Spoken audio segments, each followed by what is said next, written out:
There are stories about people who want everything: fame, love, money, meaning, and then there's Murphy, the story of a man who wants absolutely nothing. Written in 1938 by the Irish genius Samuel Beckett, Murphy was his first truly original work.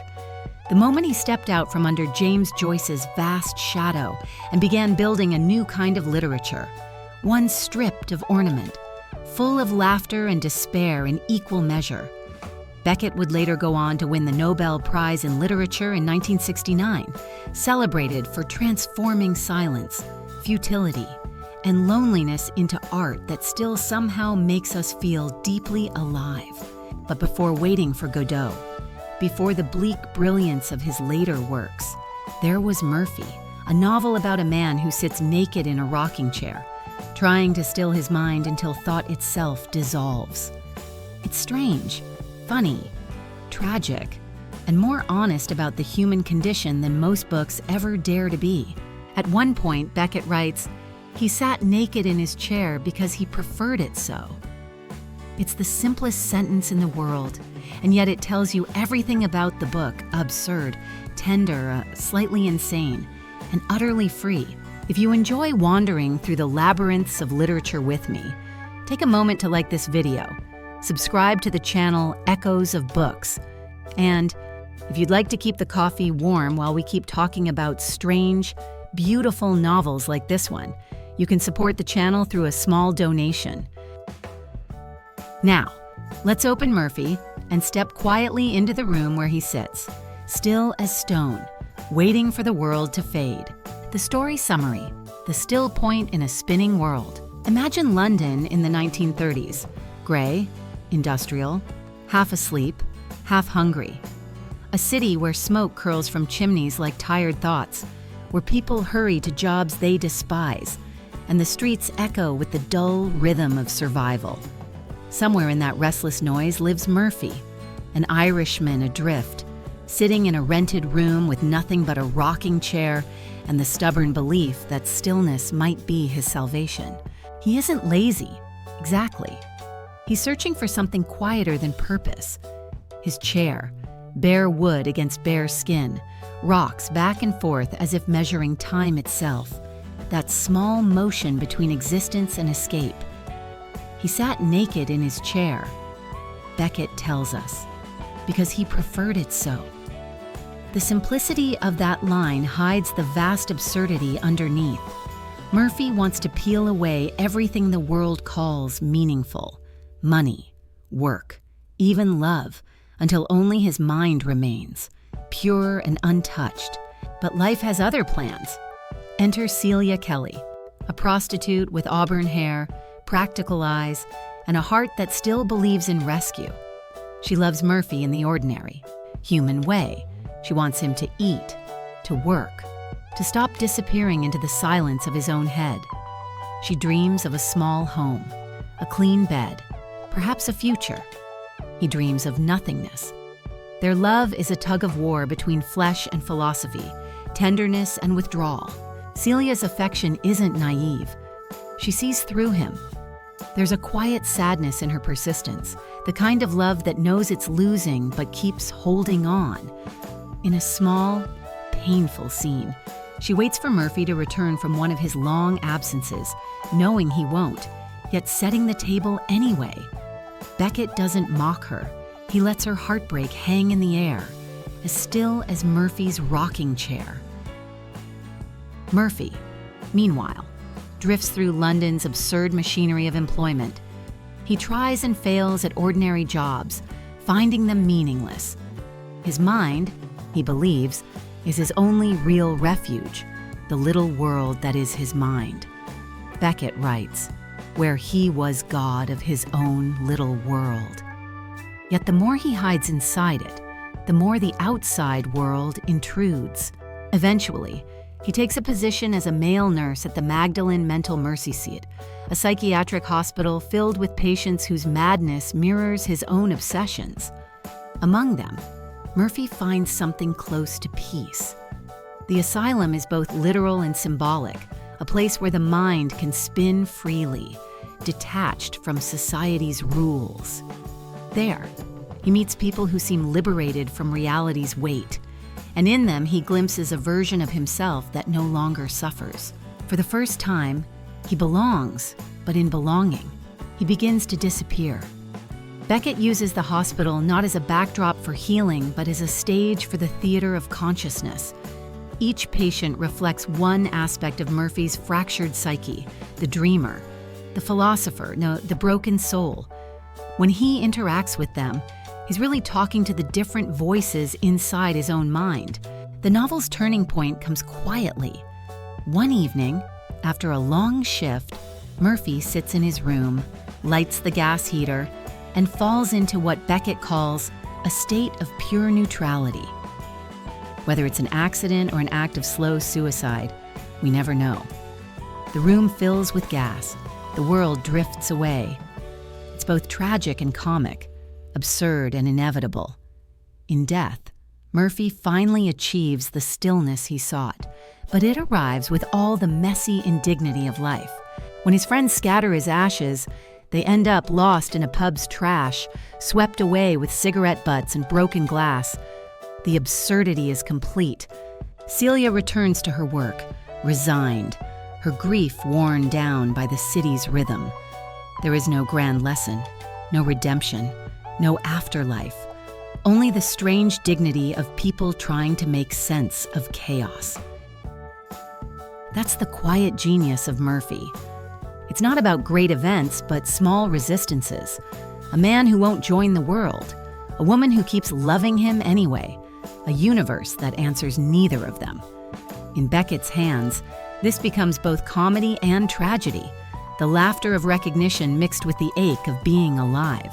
If this were a film, the final shot would linger on Celia walking down a London street at dusk, the wind tugging at her coat, the world moving on around her. And somewhere, unseen, Murphy's chair keeps rocking, back and forth, between existence and nothingness. When you first open Murphy, it feels less like entering a story and more like stepping inside a mind, a space that hums, circles, contradicts itself, and refuses to stand still. Beckett doesn't write about thought, he writes thinking itself. His sentences turn, twist, double back, just as Murphy rocks in his chair. Reading it, you almost feel the motion in your body, that hypnotic rhythm between clarity and confusion, reason and collapse. Beckett once described the novel as a sustained meditation on inertia. That phrase, dry and philosophical on the surface, hides something deeply emotional. Inertia here is not laziness. It's the spiritual exhaustion of a man who can't find a world big enough for his mind. The entire novel is built around this paradox: movement that leads nowhere, a restless search for stillness. Let's look closer at how Beckett achieves this through structure and style. The book doesn't unfold in a traditional plotline. Instead, it oscillates between external events and internal reveries. Murphy's life is not a series of actions, but a sequence of mental states. The rocking chair in his room is more than furniture. It's the novel's central image, the engine of its rhythm. Every chapter echoes that motion, forward into life, backward into the self, forward again until the two collapse into one another. This is why the prose feels both comic and claustrophobic. Sentences stretch like elastic bands, full of parenthetical detours and mock logic. Beckett often writes in long, dry bursts of rationality that suddenly collapse into absurdity. For example, when describing Murphy's search for work, he writes, "He did not feel his situation desperate because he was convinced it was utterly hopeless." It's a line that could come from a philosopher or a clown, and that's exactly Beckett's point. In the absurd machinery of the mind, logic and nonsense are twins. To understand Murphy's mental world, it helps to think of the novel as a kind of psychological map. Beckett divides the mind into 3 zones: the light, the half-light, and the dark. In the light lies the world of others, of noise, society, desire. In the half-light, there's the self, still attached to meaning but already slipping away. And in the dark lies pure mind, the place Murphy wants to live, free from pain, from touch, from everything human. Beckett calls it a little world that was his mind. It's both paradise and prison.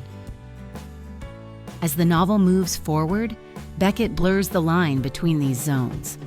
The light becomes unbearable. The half-light fades, and Murphy drifts into the dark, both spiritually and physically. That's why the asylum feels like home to him. It is the external form of his internal desire. The patients live entirely within their own darkness, free from the tyranny of reason. In a way, Murphy doesn't work there. He joins them. Beckett uses comedy to make this descent bearable. Without the laughter, Murphy would be unbearable to read, a slow drowning in thought. But humor gives us oxygen. When Murphy argues with his employer about his qualifications, when friends chase him through London in a farcical subplot, when ashes end up in a pub's trash bin, each absurd moment mirrors the futility of trying to impose order on chaos. Beckett's humor is dry, merciless, but strangely kind. It's the laugh of someone who has looked into the void and found it slightly ridiculous. The structure of Murphy itself is a mirror of the character's mind. It begins in confinement, Murphy locked inside his room, and ends in dispersal, his ashes scattered, meaninglessly, like words in the wind. Yet that dispersal is also liberation. The novel doesn't end in despair, but in a kind of cosmic shrug. Nothing lasts, Beckett tells us, not even suffering. At a technical level, this is Beckett's great innovation. He turns narrative into philosophy. Each sentence is a thought experiment. Each contradiction is a joke that cuts deep. The novel thinks rather than simply tells. And by forcing us to feel the discomfort of that thinking, the circularity, the boredom, the tiny flashes of absurd joy, Beckett transforms the reader into Murphy himself. We fight too, rock back and forth between engagement and withdrawal, laughter and melancholy. There's a strange intimacy in that. Beckett doesn't ask us to pity Murphy or to admire him. He asks us to recognize him, to see, in his inertia, our own quiet wish to pause the world for a moment, to stop the noise. The book's internal machinery is, finally, a reflection of our own. When you look beyond Murphy's dim London room, the wider world around him is trembling. The year is 1938, a time when Europe itself was teetering between exhaustion and disaster. The Great War had ended only 2 decades earlier, leaving a generation disillusioned. Another war was already looming, its shadow stretching over the continent like an unspoken dread. The air smelled of uncertainty, rationing, and fear. It was a world where nations built themselves on slogans of purpose and productivity, and yet individuals felt increasingly hollow inside. That's the world Samuel Beckett was writing in, a world loud with ideologies and promises, where silence itself became an act of rebellion. Murphy's refusal to participate in this machinery, his retreat into thought and stillness, is not laziness. It's protest against the tyranny of usefulness, against the demand to have a goal, a job, a reason. In a society obsessed with motion, his stillness becomes radical. Beckett himself was living the contradictions of that time. Born in Dublin in 1906, he grew up in a respectable Protestant middle-class family, schooled in discipline, morality, and ambition. 3 things he would spend his entire career dismantling. In the 1920s, he followed James Joyce to Paris, absorbing modernism's exuberance, but also seeing its limits. While Joyce believed language could contain everything, Beckett came to believe language could contain nothing, or at least, not enough. The world had outgrown its faith in words.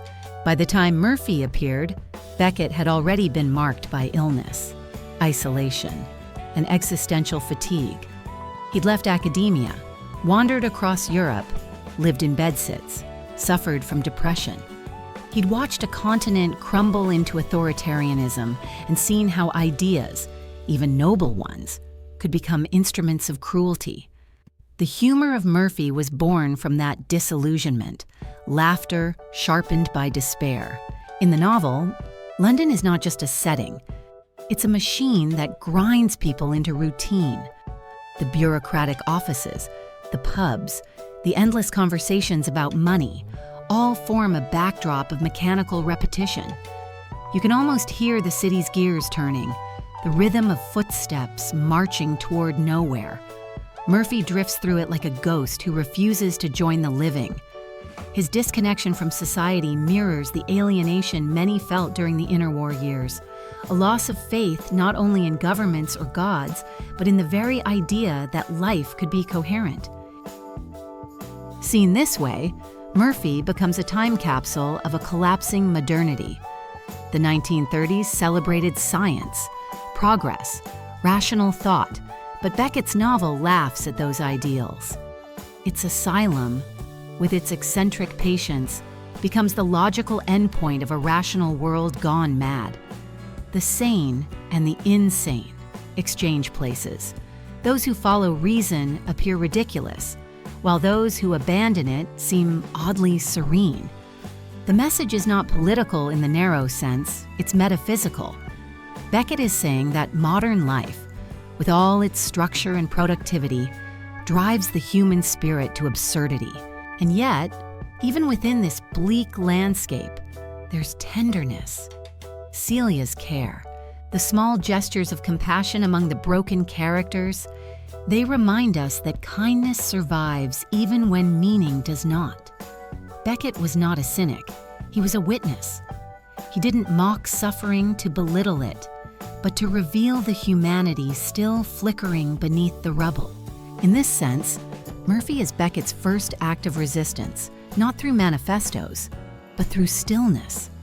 At a time when the world shouted, he whispered. At a time when others built towers of ideology, he built a small, fragile chair and let his character sit. That simplicity was revolutionary. Later, when Beckett joined the French resistance during World War II, his quiet rebellion would turn literal. He carried messages, risked arrest, hid in rural France. The same man who wrote about a character trying to disappear found himself living between visibility and silence, life and disappearance. It's hard not to see Murphy's rocking as an eerie foreshadowing, Beckett's private rehearsal for surviving chaos by withdrawing from it. The social world of Murphy also hints at class tensions. Celia's life in poverty contrasts with Murphy's philosophical detachment. He has the privilege to dream of nothingness because someone else is paying the rent. Beckett is aware of that irony. He lets us feel the imbalance. Celia's struggle grounds the novel in economic reality, reminding us that not everyone can afford metaphysics. Her tenderness, her exhaustion, her realism, they belong to a social world where survival leaves little room for spiritual purity.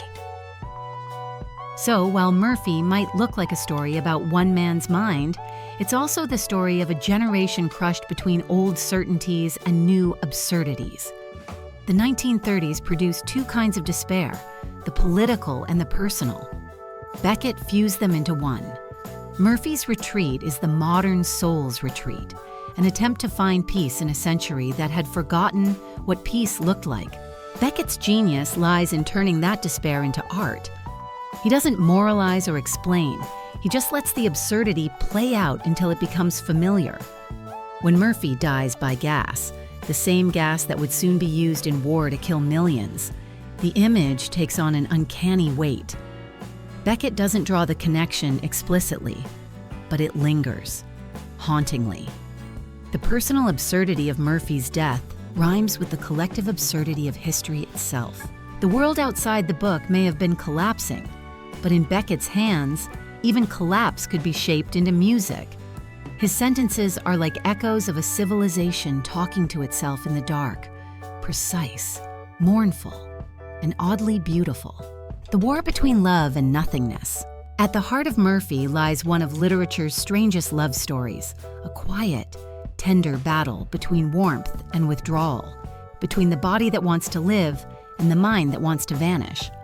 Beckett, who once said that the only sin is to be born, gives us, in Celia and Murphy, two opposite ways of surviving existence. She clings to life through care, while he tries to escape it through thought. Their relationship is less a romance than a philosophical duel wrapped in ordinary affection. Celia Kelly is one of Beckett's most human creations. She's not a tragic muse or a symbol. She's flesh and breath and patience. A prostitute by circumstance, she works not because she believes in anything, but because she must. Her world is made of small, daily gestures, washing, cooking, waiting. And in those gestures lies her faith in life itself. She is grounded in reality, which for Beckett is the most difficult place to stay. When she falls in love with Murphy, she doesn't fall for his mind. She falls for his vulnerability, that fragile strangeness she mistakes for depth. She believes she can heal him with love. Murphy, meanwhile, sees love as another intrusion from the outside world, something messy, unpredictable, full of need. To him, Celia's devotion feels like a threat to his fragile inner order. He's not cruel, he's terrified. He fears being pulled back into the noise of living.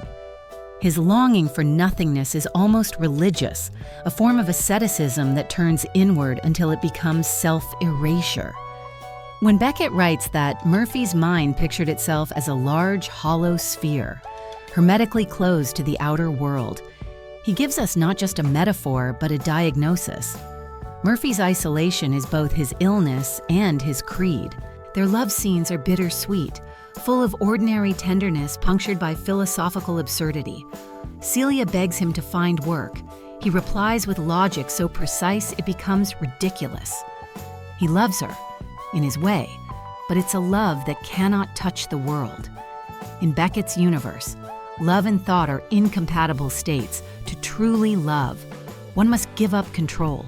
To truly think, one must retreat from life. Murphy can't surrender to either.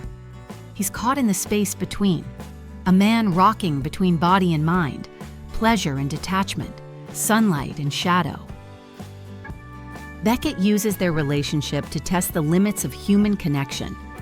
Can love survive when one partner has abandoned the world?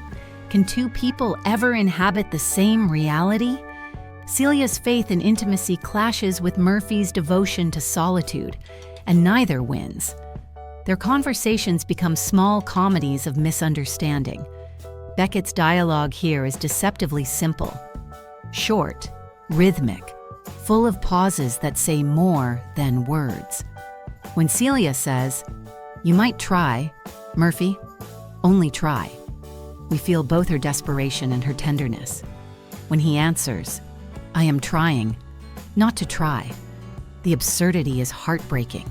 Celia's tragedy is that she keeps loving a man who has already left her, not physically but metaphysically. Murphy's tragedy is that he cannot return that love without betraying himself. In their quiet war, we see the larger conflict of the human condition, the tension between engagement and withdrawal, between the warmth of being known and the cold comfort of isolation. It's tempting to see Beckett as mocking Celia's hope, but I don't think he does. In her persistence, there's a courage Murphy lacks. She keeps walking back into life, even when it hurts. In that sense, Celia stands for what Beckett's later characters, like Vladimir and Estragon in Waiting for Godot, will represent: the stubborn instinct to keep going, even when meaning is gone. Celia doesn't philosophize about love, she simply practices it, in small, ordinary ways. There's also an undercurrent of gendered irony here. Murphy can afford his metaphysical detachment because someone else, a woman, is handling the messy parts of existence. Beckett doesn't lecture us about it, but he makes sure we notice. Celia's exhaustion, her work, her waiting. These are not just narrative details, they're the cost of Murphy's supposed purity. His freedom depends on her burden. It's an imbalance both intimate and political, a miniature portrait of how intellect so often feeds on invisible care. As the story unfolds, Beckett lets the emotional distance grow until love becomes memory, and memory becomes silence. Celia keeps hoping for a return that never comes. Murphy, meanwhile, drifts deeper into his own abstraction, until his death by gas feels like the logical end of his philosophy, an ultimate retreat from the world's touch. Yet the beauty of Beckett's writing is that he never lets despair have the last word. Celia's grief, though quiet, holds something luminous. When she returns to her daily routine, it isn't surrender, it's endurance. Her life continues, stripped of illusion, but still alive. If Murphy represents the human urge to escape existence, Celia represents the grace of staying. Their love doesn't save either of them, but it illuminates the cost of both choices. Beckett doesn't tell us who is right. He just places them side by side, like two candles flickering in different directions, one burning inward toward nothing, the other outward toward life. And in the space between those flames, the novel breathes, symbols, irony, and the music of language. Every object in Murphy seems ordinary at first. A chair, a lamp, a gas flame, yet under Beckett's touch, they shimmer with unsettling meaning. Like musical notes that repeat with small variations, these symbols weave through the novel, quietly scoring its emotional rhythm. Beckett was never a writer who decorated his stories with metaphors for the sake of beauty. His symbols are structural, necessary, the bones of the book's inner music. Let's start with the most haunting image, the rocking chair. It's both literal furniture and the novel's beating heart. Murphy sits in it naked, stripped of the world's demands, trying to reach a state he calls equilibrium. The motion of the chair, back and forth, becomes the novel's metronome, marking the tempo of existence itself. The world moves. Murphy tries not to. Yet his attempt to remain still requires constant movement, a paradox Beckett exploits with quiet irony. The rocking chair is comfort and torture at once, peace that must be performed, freedom that depends on confinement. Then there's the gas flame, the faint hiss that ends Murphy's life. Gas, in Beckett's universe, is not merely a plot device but an element of transformation, invisible and neutral, deadly, and absurdly domestic. The same tool used for warmth and cooking becomes the means of dissolution. It's as if the banal machinery of modern life contains within it the seed of annihilation. Murphy doesn't fight it, he simply leans into it. His death is unceremonious, even comic. A newspaper later misreports it as an unfortunate accident. The line between tragedy and farce has vanished, as Beckett intended. Another recurring motif is the asylum, which functions both as a literal workplace and a symbolic inversion of society. In the Magdalen Mental Mercy Seat, Beckett creates a mirror world. The inmates are freer than the sane, the mad more authentic than the healthy. Inside the asylum, reason no longer rules. The mind is allowed to unravel in peace. For Murphy, it's paradise disguised as chaos. But Beckett's irony runs deep. Even in this sanctuary, there's no real escape. The mind, after all, carries its own prison bars. These symbols do more than decorate the narrative. They act as a system of echoes, each amplifying the novel's central theme, the futility of seeking absolute stillness in a moving world. Beckett was fascinated by systems that collapse under their own logic. His characters build philosophical houses only to watch them crumble. The rocking chair collapses into stillness. The asylum collapses into absurd order, and language itself collapses under the pressure of meaning. Language, Beckett's most powerful instrument. His prose in Murphy is both dazzling and stripped bare, a tightrope walk between music and monotony. You can almost hear him tuning each sentence for rhythm, timing, and the dry laugh that comes just after tragedy. There's a pulse in his writing, a syncopation that mirrors the chair's movement. Long, winding clauses are followed by abrupt, deflating endings. Take this passage. He did not feel his situation desperate because he was convinced it was utterly hopeless. The sentence pirouettes into paradox, making despair sound almost elegant. Beckett's humor depends on tone, not punchlines. He writes with a kind of poker-faced precision that turns philosophy into stand-up tragedy.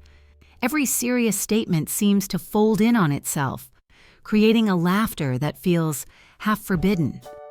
The narrator plays tricks on us, describing grim events in detached, bureaucratic language, as if death were a clerical error. The result is a strange kind of mercy, laughter as anesthesia. And yet, beneath that irony, the language carries music, not the lush music of poetry, but the minimalist rhythm of heartbeat and breath. Beckett's sentences invite silence. He uses repetition not to fill space, but to carve it. The pauses, the circling logic, the constant return to nothing. These are not absences, but presence, the sound of thought vibrating in an empty room. This is why Murphy still feels modern. Long before postmodern writers began dismantling narrative, Beckett was already writing from the ruins of meaning. His style anticipates the fragmentary rhythms of later experimental prose, but he does it with emotional control, never chaos for its own sake. Every fragment, every contradiction, is tuned to a purpose, to make us feel how fragile coherence really is. Irony, for Beckett, is not cruelty. It's compassion disguised as mockery. He refuses to romanticize despair because that would betray it. Instead, he gives us the tools to face it without flinching, by laughing, by listening, by accepting that words can only circle truth, never hold it. Near the novel's end, when Murphy dies and his ashes are accidentally swept away with pub trash, Beckett seals his irony with perfect grace. The moment is grotesque, but it's also strangely serene. Dust returns to dust, meaning returns to nothing, and the city doesn't even notice. And yet, somehow, we do. Because Beckett's music has tuned us to hear that silence, the small, absurd, beautiful sound of existence fading out. In that silence, we realize the secret of his art. Language is powerless, and yet it's all we have. Echoes and afterlives, how readers and critics keep Murphy alive. When Murphy first appeared in 1938, it landed almost silently. A few polite reviews called it eccentric. Some dismissed it as unreadable, and most simply ignored it. The world was busy heading toward war, and Beckett's odd, introspective Irishman rocking in a London bedsit didn't seem important compared to the roar of history. Yet time, that slow and merciless editor, has a way of correcting the record. Decades later, readers would return to Murphy and realize that this strange little novel had quietly laid the foundations for one of the most influential literary voices of the 20th century. After Waiting for Godot premiered in 1953, the world discovered Beckett's peculiar genius, and Murphy was re-examined as his hidden origin story. Critics began to see in it the embryo of everything that would later define Beckett's art: the absurd humor, the hunger for silence, the fascination with language's collapse. Suddenly, the book once thought too obscure became essential reading, the first sketch of a new way of writing about human emptiness. Scholars found philosophy in its laughter. The existentialists claimed Beckett as one of their own, reading Murphy as a companion to Sartre's Nausea and Camus's The Stranger. They saw in Murphy a man aware of his freedom but crushed by its futility, a consciousness turned against itself. Psychoanalytic critics, meanwhile, treated the novel as a clinical portrait of detachment, a study in how thought can devour emotion. Feminist readers later rescued Celia from critical neglect, recognizing in her patience and labor the emotional realism Beckett's men so often ignore. But Murphy's reception has never been unanimous. Some readers adore its grim humor, others find it infuriating. On Reddit threads and Twitter debates, you'll see both reactions side by side, one person calling it a surreal masterpiece that laughs at despair. Another sighing, "I couldn't get past page 40, it's just a man thinking himself into boredom." On TikTok's literary corners, short videos pair Beckett quotes with slow jazz, turning his absurdity into aesthetic melancholy. The digital generation has found its own Beckett, not the distant philosopher, but the weary companion for the age of burnout. Modern critics often highlight how Murphy predicted our own restlessness. In an era of constant stimulation, Murphy's wish for stillness feels prophetic. His refusal to work, his rejection of noise, his longing for mental quiet, all echo the modern craving for escape from productivity and digital chaos. Some readers even call Murphy the first anti-work novel, a satire of capitalism before the term existed. In that sense, Beckett's absurdism is no longer just a philosophy of despair, but a mirror for our contemporary fatigue. Yet the beauty of Murphy is that it refuses to be claimed by any single interpretation. It's too slippery, too ironic, too human. To the philosopher, it's a treatise on the absurd. To the psychologist, it's a portrait of dissociation. To the average reader, it might simply be the story of a man too fragile for life and a woman too strong for her own good. Beckett never tells us how to read it. He leaves the space open, like a question whispered into silence. Even within academic circles, debates continue. Is Murphy's death a victory? His final escape into nothingness, or a defeat? The ultimate proof that isolation kills. Does Beckett mock his protagonist or mourn him? One school of thought insists that Beckett's irony is merciless, that he laughs at all attempts to find meaning. Another sees him as deeply compassionate, using laughter as a way to soften tragedy. Both sides are right, because Beckett's art lives in the tension between cruelty and mercy. And this is where Murphy's afterlife grows even richer, not just in universities, but in art, theater, and film. The absurdist playwrights of the 1950s, from Harold Pinter to Eugene Ionesco, learned from Beckett's silences. Writers like Thomas Bernhard, Don DeLillo, and even contemporary filmmakers like Charlie Kaufman trace their lineage back to this small novel that dared to make boredom transcendent. Even in the world of video games, echoes of Beckett hum quietly. Games like Disco Elysium or Kentucky Route Zero borrow his tone, the melancholy absurdity of characters wandering through worlds that no longer make sense. So how does a book about nothing keep surviving? Because it's not really about nothing. It's about the painful, funny, heartbreaking ways we try to live inside that nothing. Every generation finds its own Murphy, the overworked student, the lonely commuter, the person lying awake at night scrolling through a glowing screen, wishing the noise would stop. Beckett's characters may live in another century, but their silence feels like ours. As one modern reviewer wrote in The Guardian, Murphy is an absurdist masterpiece, one that makes you laugh, then realize the laughter is the only thing left. That, perhaps, is why the novel still breathes. It teaches us not how to escape life, but how to look at its emptiness without turning away.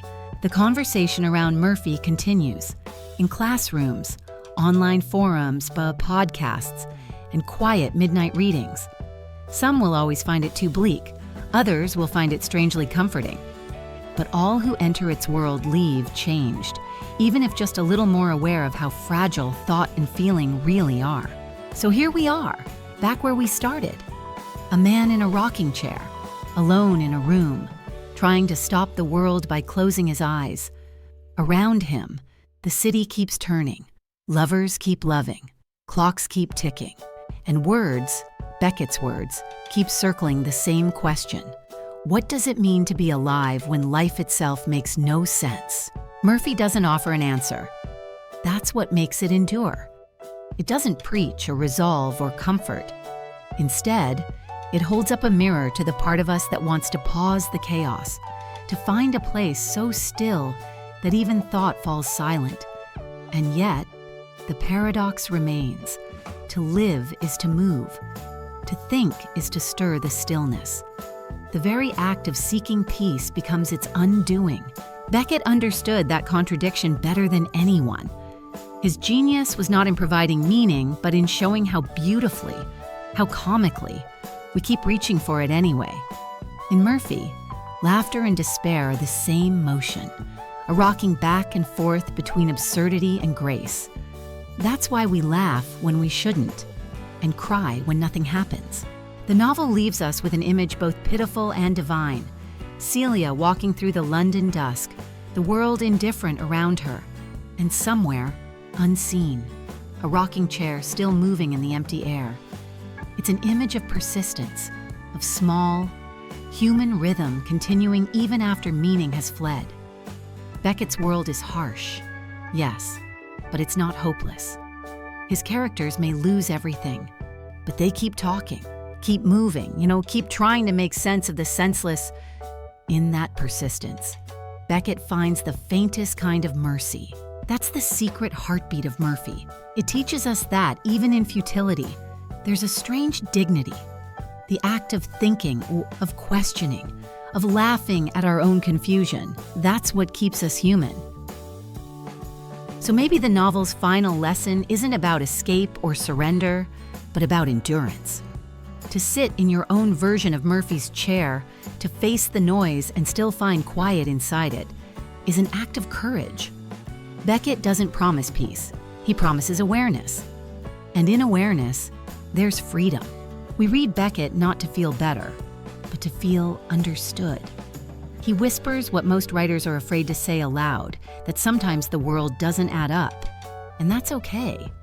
Meaning isn't found in answers, but in attention. In the small, stubborn act of noticing the absurd and smiling anyway. So before we close this chapter, let me leave you with a question. If you could escape the noise of life, truly, completely, would you still be yourself? Or would you become something else entirely? I'd love to hear your thoughts in the comments below. And if this journey through Beckett's strange and beautiful silence has moved you, please like the video, subscribe to Echoes of Books, and help us keep this little corner of reflection alive. Because in a world that never stops talking, sometimes the quietest voices are the ones that stay with us longest.